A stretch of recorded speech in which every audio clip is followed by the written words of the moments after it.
What I love about this recipe is that you can make this in a massive batch, and each time you want to make a quick stir fry, you want to make a quick curry, you can kind of just use it, sear it off on a pan, add a little bit of oil, add your proteins, add some milk, and you're good to go. There's a lot of steps and a lot of ingredients, but that's how you build real good, strong Thai flavors into the whole dish.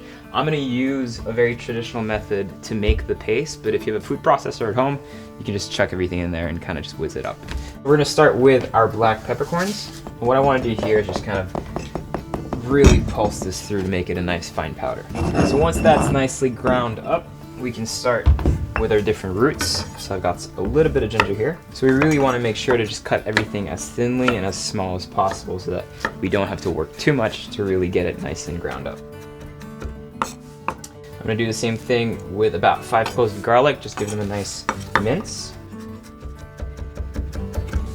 And then to really hit home those Thai flavors, I'm gonna add a tad bit of galangal.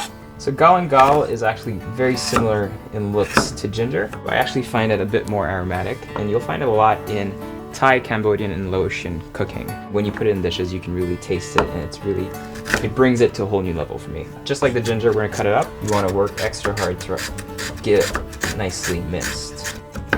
Finally, I'm gonna chop up 2 green chilies.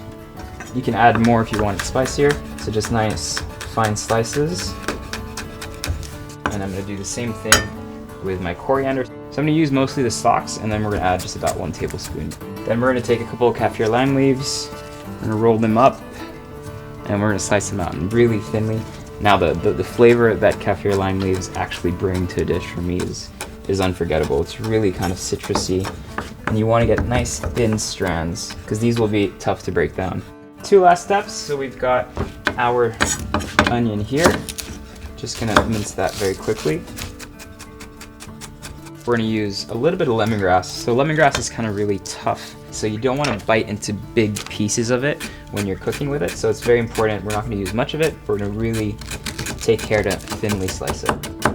Now what's really important is to make sure that you don't put too much ingredient at a time, so we can really work things into a paste. We'll start with our garlic and our ginger.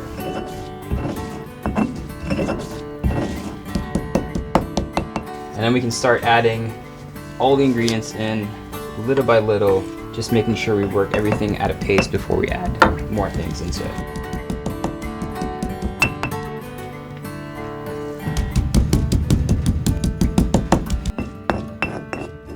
Once you've got a good paste going, we can go ahead and add our last ingredients. So I've got a little bit of salt, and then some cumin powder, and a little bit of ground coriander seeds, just to give it a bit of seasoning.